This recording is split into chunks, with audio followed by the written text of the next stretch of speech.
In the subtropical Dolphin Coast scenery, this Southeast Asian roof sits on top of a modern design in steel, glass, timber and stone. It's home to Hugh Joubert and Frans Reuvers, longtime personal and business partners. Married for 5 years, they completed their family through surrogacy and have become parents to twin boys, Adam and Joshua. You guys travel all around the world, but you decide to call Umdloti home. Now, Frans and I bought the property about almost a year ago and decided that after 20 years of living in Umhlanga, we wanted to bring the boys up in an area or an environment that was conducive for little kids to grow up. You know, so Umdloti is it. I mean, look around you. It's such a beautiful little village. And from all your travels, you've got some inspiration for your new home. I think we got the travel bug from my childhood. I grew up traveling a lot with my parents, and my dad was in shipping, and traveling a lot to the east, Japan and Hong Kong and all over the world. And Frans's dad actually was born and raised in Indonesia. So yeah, we wanted to create a home that was that had an Indonesian feel to it, without actually being a typical Indonesian Balinese home. So we'd love you to come and have a look and see and take you through the house.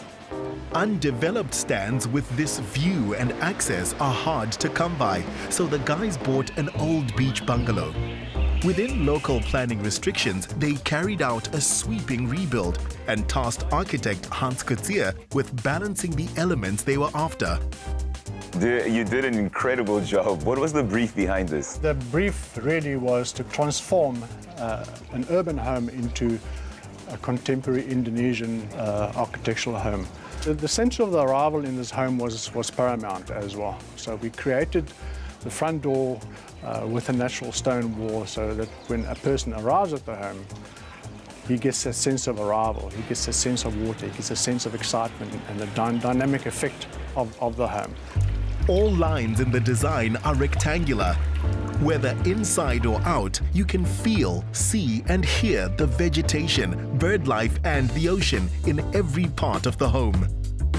Part of the brief was to incorporate the views, the beach, the ocean and then the skyline as well, whichever changes, into the 3 levels of the home. So what I did on this level in particular was use the darker, more earthy shades more towards the back of the house, and as we move towards the ocean, these colours then become lighter and more aqua. Since this would be a family home, Hugh and Frans felt it should have just the right animal emblem of inspiration for their boys.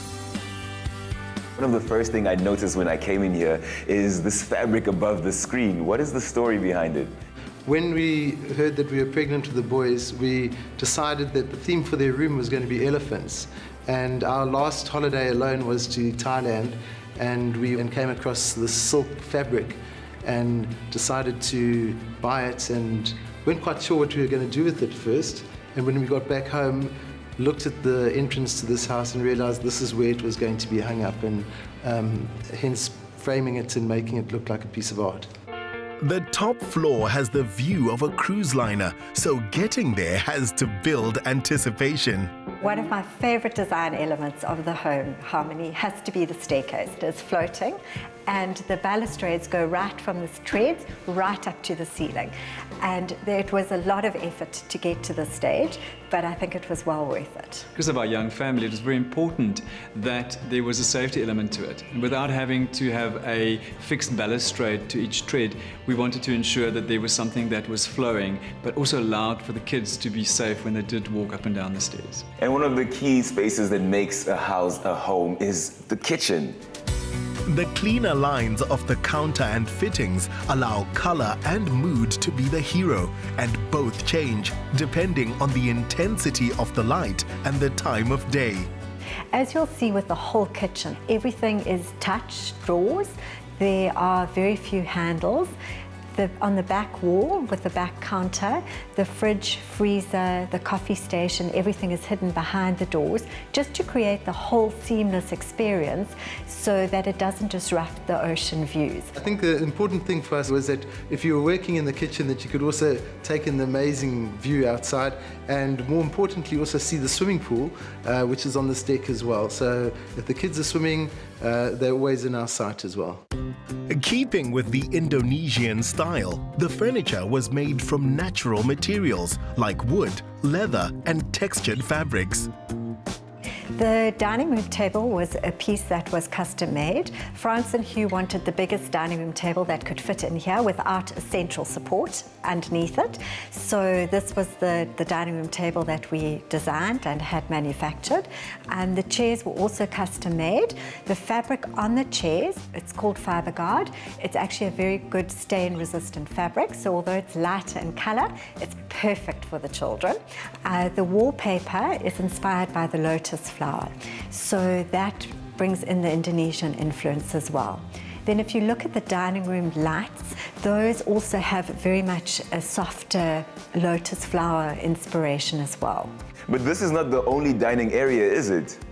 Outside and on the deck, we have another dining room set with very high back chairs. There's a bit of a story around that. Many years ago, Frans attempted to start a business where he was making bespoke custom furniture, and that was a product of this. And I was vowed never to get rid of the furniture. So the furniture has followed us everywhere we've been moving to. So it was a lot of hard work. Definitely, we can't get rid of it because it's like a family heirloom. During the build, there were no stairs, only a ladder to climb while gripping fabric swatches and visualizing the dream. The results made it all worthwhile. And the 14-month-old twins have a room that's just boyish enough, with mosquito nets giving their beds an air of royalty. The main bedroom is minimalist, introduces the changing colors of the horizon, ocean, and sky, and makes for a living design theme based on the moods of the Indian Ocean. Wow, this room is so spacious. I can definitely see myself waking up here. Absolutely. Frans and I adore this space. It's probably the most special place in the house for us. I mean, this is what we call our sanctuary. The views from here is just amazing. I mean, for me, waking up in the morning and seeing the sunrise with this amazing view is just spectacular. I think the exciting thing was when we were building the house, this floor wasn't here. So we didn't actually know what the view was going to be like from here. And it was, once they laid the slab and we could get up here, it was incredible. The only time the outside isn't allowed in is at sunrise in the heat of a North Coast summer. There are automated block-out blinds because during summer, to wake up at 4 a.m. with the sunrise is not always that appealing. On the exterior of the bedroom, we've got this beautiful wraparound balcony. So there are the 2 deck chairs where Frans and Hough can just relax. So to bring in that practical element as well. Adam, Joshua, I think the twins are looking for you guys, and you know where to find me. If Harmony wasn't already a man of deep inner peace, he realized this would be a place to find it. The best of the good life. Drink, please. In season, the family retreat here, and it's as if no one else is around. It's a fine place to raise 2 boys that's near the city, but with an island life feel, far from the worries of the world.